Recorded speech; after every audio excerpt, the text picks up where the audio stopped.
Louisa, it's great to see you. Thank you for your time. Thank you, Paula. Now, I'm interested in where you are currently. So where are you working?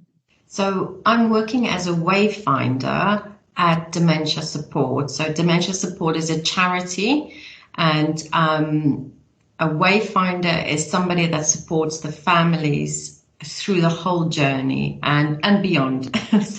Brilliant. Yeah. So what do you do in your job role?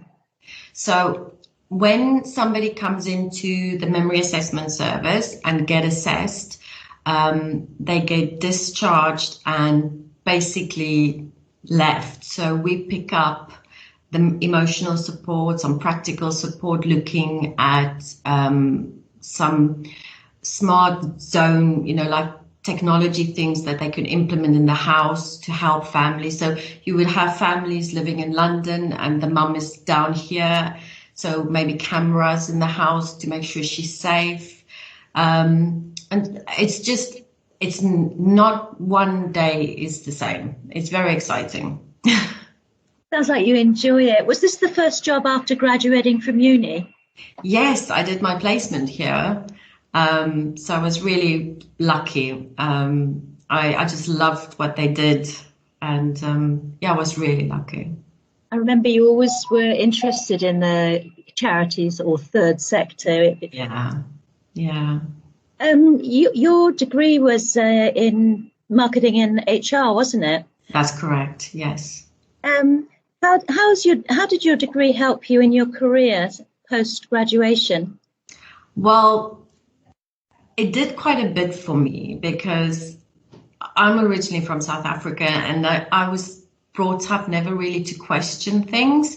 So for me, going to university as a mature student, it just challenged my whole way of thinking and challenging ideas. And, if you have a concept, to make sure there's backup. And I use that a lot in the research I do about dementia, to go and see, is this just a fact or how many people is backing it up? So I think just that thinking also outside the box has really helped. The one thing that I was really scared of going in is my lack of technological skills. And all the younger students, they're all quite savvy, but the exposure that I got was fantastic. And a lot of those skills I am translating in my work.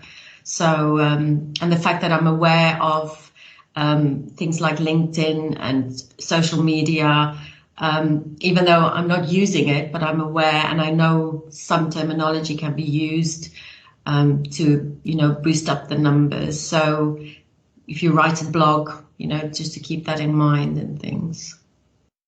That's great. That's good to hear. Now, you mentioned you were as a mature student. Yeah. How was it to be a mature student in the business school?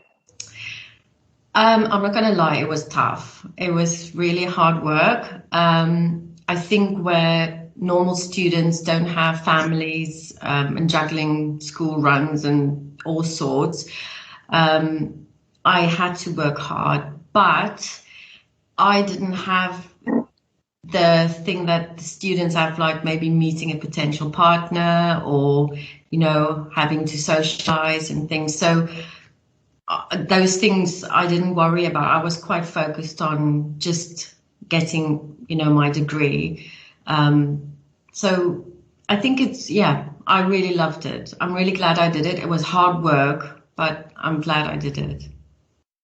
What about other aspects of your uni experience? Because obviously you had caring responsibilities. Did you get involved with any of the sports or societies or community activities? I didn't really have time for that. So what I did get involved, or services that I used, was the student wellbeing services, because I did struggle at one point, quite difficult with my family.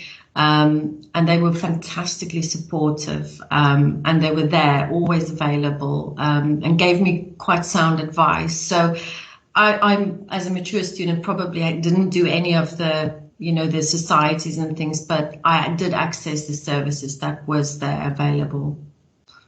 That's great. What would you like to say to prospective students thinking about studying at the business school at Chichester? Go for it. It's the best, absolutely. It's tiny classrooms. Your lecturers are like friends. They know everybody by name. They can give you really good advice, and you count. You're not just a number. That's so nice to hear, because it's something that's so important to each and every tutor who works in the school. Finally, where to next, Louisa? Where are you thinking of taking your career? I'm actually quite happy where I am at the moment, and I'm just looking at maybe going into specialisms and proposing that, and just seeing how more we can support people with dementia and make more people aware of it.